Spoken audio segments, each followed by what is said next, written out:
Kalau manusia terpisah dengan alam, masalah. Kalau manusia alam terpisah dengan Tuhan, juga lebih bermasalah. Maka itu tugas Kementerian Agama ini untuk menciptakan suatu komunitas bangsa Indonesia. Ada kerukunan antara sesama umat manusia tanpa membedakan jenis kelaminnya apa, tanpa membedakan agamanya apa, kepercayaannya apa, etniknya apa, bahasanya apa, warna kulitnya apa, bahkan kalau perlu warga negaranya apa. Humanity is only one, there is no colors ya. Kemanusiaan itu hanya satu, tidak ada warnanya.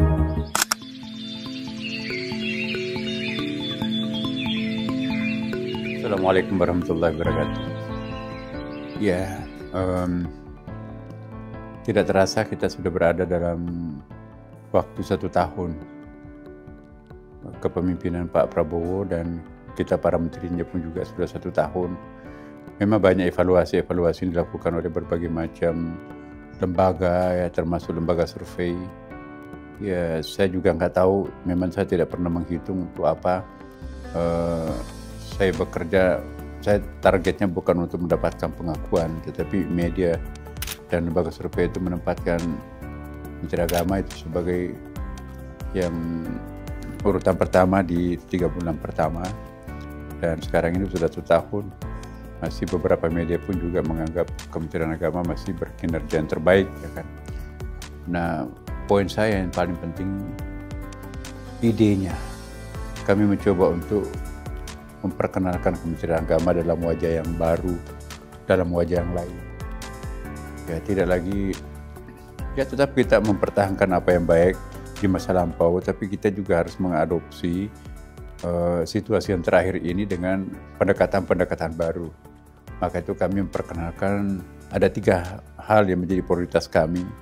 Pertama adalah ingin memperkenalkan ekoteologi. Apa itu ekoteologi? Ekoteologi itu adalah sebetulnya dari kata eko dan logos, ya. Eko itu artinya bumi, teologi dan ilmu tentang ketuhanan. Jadi hubungan antara Tuhan, manusia dan alam, kira-kira seperti itu. Jadi ada man, nature, and God. Segitiga ini nggak boleh terpisah. Kenapa? Karena kalau manusia terpisah dengan alam, masalah. Kalau manusia alam terpisah dengan Tuhan, juga lebih bermasalah. Maka itu tugas Kementerian Agama ini untuk menciptakan suatu komunitas bangsa Indonesia. Ada kerukunan antara sesama umat manusia tanpa membedakan jenis kelaminnya apa, tanpa membedakan agamanya apa, kepercayaannya apa, etniknya apa, bahasanya apa, warna kulitnya apa, bahkan kalau perlu warga negaranya apa. Humanity is only one, there is no colors ya. Kemanusiaan itu hanya satu, tidak ada warnanya. Kemudian hubungan apa antara manusia dengan alam ini? Selama ini kan alam kita hanya menganggap sebagai objek. Semua agama yang berkembang di Indonesia, sebutlah Islam, Protestan, Katolik, Hindu, Buddha, Konghucu, itu punya konsep bahwa alam ini bukan hanya sebagai objek. Alam ini adalah partner kita di dalam menjalani kehidupan ini. Dalam konsep agama-agama timur, tidak ada benda mati, ya kan. Dalam Islam itu jelas, tegas, wa in min syai'in la yusabbihu bihamdihi walakin la ta'lamun tasbihah. Tidak ada sesuatu apapun melainkan semuanya itu bertasbih kepada Allah. Apa yang dimaksud bertasbih?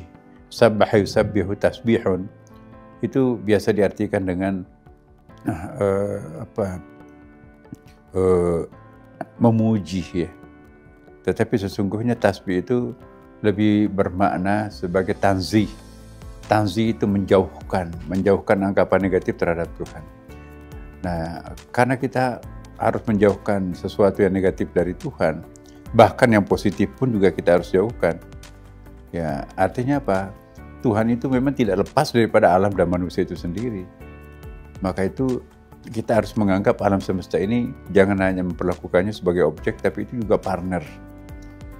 Kalau kita menjadikan alam ini hanya sebagai objek, berarti manusia itu seenak-enaknya memperlakukan alam semesta ini sebagai pendukung semata, kan.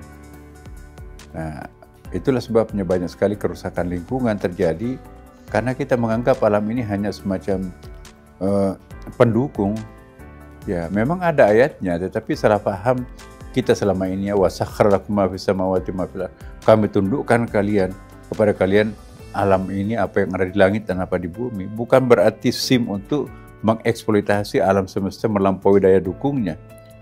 Kenapa? Karena ayat yang lain juga mengatakan bahwa wala tufsidu fil ardh, jangan membuat kerusakan di muka bumi ini.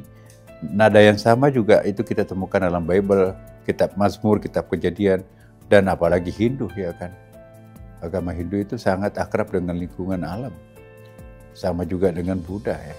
Karena itu semua agama di Indonesia ini menganggap lingkungan hidup ini, lingkungan alam ini adalah partner untuk menjalani kehidupan bersama. Tidak boleh satu sama lain itu saling mengeksploitasi. Nah, ini yang kita kembangkan. Kenapa Kementerian Agama? Kenapa bukan lingkungan hidup? Kami melihat ya bahwa tanpa ada bahasa agama, tidak mungkin kita akan bisa melakukan sesuatu yang paling basic terhadap lingkungan ini. Ya, penyelamatan lingkungan hidup itu tidak bisa hanya menggunakan bahasa politik, bahasa birokrasi atau bahasa hukum, tapi perlu bahasa agama. Religious language itu sangat penting untuk menciptakan suatu kesadaran batin bahwa lingkungan hidup ini, lingkungan alam ini adalah partner. Nah, karena ekoteologi ini nanti berbasis pada hubungan erat antara sesama umat manusia dan hubungan erat antara manusia dengan alam dan hubungan manusia, alam, dan Tuhan, maka otomatis di dalamnya itu antar sesama umat beragama pun juga pasti kita akan rukun. Jangankan manusia kan, tumbuh-tumbuhan pun juga kita akrab. Jangankan tumbuh-tumbuhan, benda mati pun seperti sungai, kita nggak boleh menjadikannya sebagai tong sampah umum, tidak boleh menjadikannya sebagai WC umum. Rawa-rawa, memang ada hadisnya itu kan.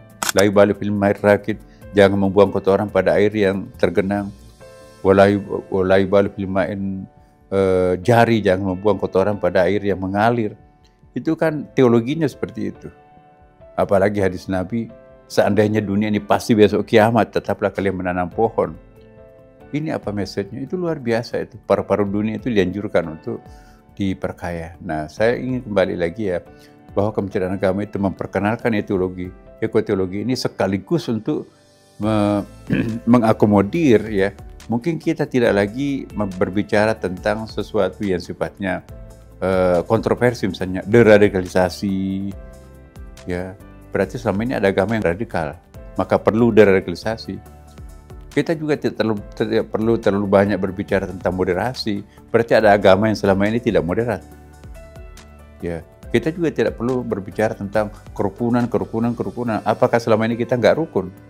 Nah, saya ingin mengingatkan bahwa yang kita akan kembangkan di Kementerian Agama ini adalah kerukunan holistik, rukun antar sesama manusia, rukun manusia dengan alam, rukun manusia, alam, dan Allah.